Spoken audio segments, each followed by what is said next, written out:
Yeah, well, it's actually a concept I came up with myself for our marketing as a tagline as social media became slightly more important even in the realm of traditional shoemakers. It was important to us that all the development we've been doing over the years goes into our product not to be put on a mantelpiece above a fireplace, and it's that our shoes are made and developed to be worn. They're robust, they're made with high quality leathers, good soles, they're stitched through in the process called Goodyear welting. And the idea behind the shoes that we have, from cap Oxfords all the way through to belt-shoon winter boots, is that they are made to be worn in the wild, as we say.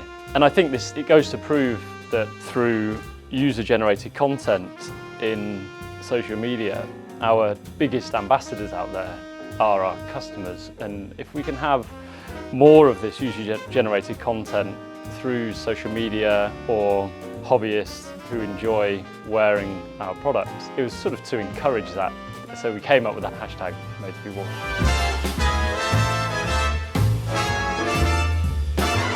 Good question. I think really and truly we stay true to what Crockett and Jones has always been, and it's about offering a high quality product that represents value.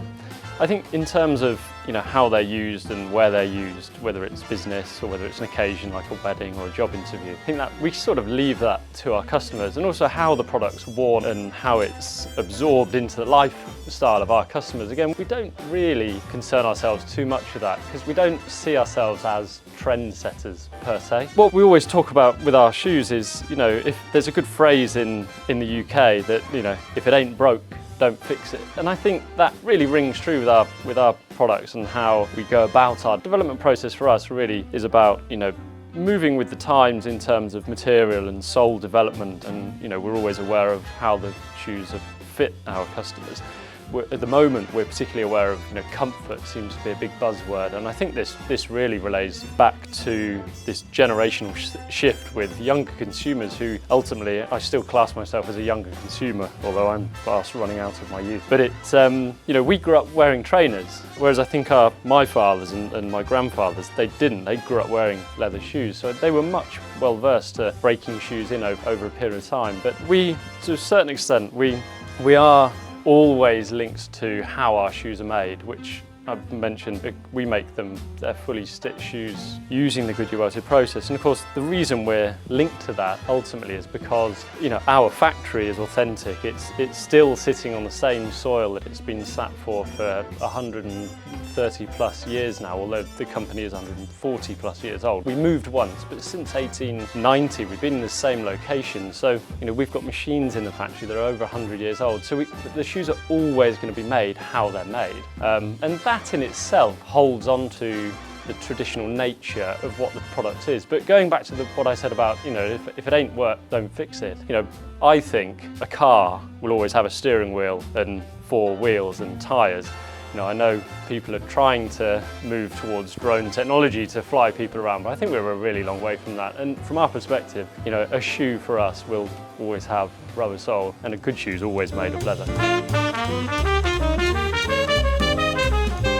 Yeah, well, I think what differs this time around, so the very first time I was in Thailand, it was very much to build on the relationship that we had with the Decorum. The second visit was to introduce a new model, which was the Ari. And the concept around the Ari was all about suppleness and softness. It was immensely successful, I think, selling out in a matter of days, which is great news because it shows that you're on the right lines. But this time around, for the first time in our history with the Decorum, we're going to run a trunk show, and obviously you guys are well known for trunk shows, but we're not. We actually don't run too many trunk shows around the world, but for us a trunk show is about giving a consumer freedom. I think as a Goodyear welted maker of our size, we have to be very careful about freedom because we need a level of efficiency to ensure that we keep our prices as sensible as they are. But so when we do offer freedom to our customers, it gives them the opportunity to be a little bit more unique within our product collections. We offer a vast range of lasts, so we like our customers to stay to the Crockett Jones last. So we don't offer bespoke from the very beginnings of a shoe. What we are going to offer in the trunk show is essentially a free reign of our current retail collection that is famous around the world, that you can see on our website and also available in all of our own retail stores. We've got free reign from choice of material, choice of sole, lining colours, lace colour. We could even change welt colour, those kind of things. So it really gives customers in Thailand for the first time opportunity to kind of create a one-of-one, totally unique shoe to them. But of course, what you'll probably see, because as with our own development process, we always ask the question ourselves, would we wear it? And the answer before the shoe makes our collection is yes. If it's no, the shoe doesn't make the collection. And you'll find this same process going on in the trunk show where a consumer will say, I want this, and the first instance is, I want something contrast, but then you kind of go through the conversation, actually they don't, they want something wearable, they want something that they can use over a period of time, and with our shoes it's going to be a long period of time because they last so long. So what you tend to see sometimes is customers will come in and say, okay, well I do want this, or I ordered one of these many years ago, do you still have it? So it might be a discontinued shoe that we have in the collection that was in the retail collection, in which case we could still make that because we've still got the patterns available. But again, with trunk shows, it's not just about buying the product, it's about customers meeting somebody from the brand, coming and having a conversation with myself and asking those questions as to who Crockett and Jones are. What are we as a business? Who am I? And you get that dialogue over a period of time. It just makes that relationship between shoemaker and end consumer so much stronger that we can talk about our brand in a very different way to the retail staff in Decorum. And then you also get the opportunity for all the staff in the Decorum to learn from me and take what I know about Crockett and Jones, what I've built, my knowledge over the past 15 years. So they're a really great opportunity for both brand, retailer and customer to kind of get that relationship stronger. My experience in Thailand, I mean, I have to say golf shoes, but we don't sell those. To be honest with you, I think the time that I've spent in Thailand with the Decorum, the entire team, not just Guy and Ball together, but the entire team have done a wonderful job of helping to educate what really was a new market for us. And that's really what's so exciting for us because I'm head of marketing, so by definition I'm a storyteller. And the one thing I always go back to when I joined the company is I walked through the doors and it baffled me that the family didn't tell the story on a more grand, bigger scale than it currently did. And for me, that educational process always has to start somewhere. And the easiest thing with a Crockett and Jones shoe is to start with the classics, the core, the icons as we call them, the big sellers. Because at the end of the day, you don't want, as a consumer, you want to you tick some boxes first. So black calf Oxford, penny loafer, tassel loafer, these kind of things, chucker boots, suede, unlined. And as you go through and you grow your collection, you kind of have maybe a little bit more creative freedom with your thinking. But for me, the kind of things that have been successful for us as a brand outside of Thailand, our suede collection, I feel like the Decorum have an opportunity around suede and actually the suede that we're using, a lot of the suede that we're using is waterproof. So, the fact that it rains in Thailand from time to time actually is not a huge issue for me. But suede is also extremely easy to care for.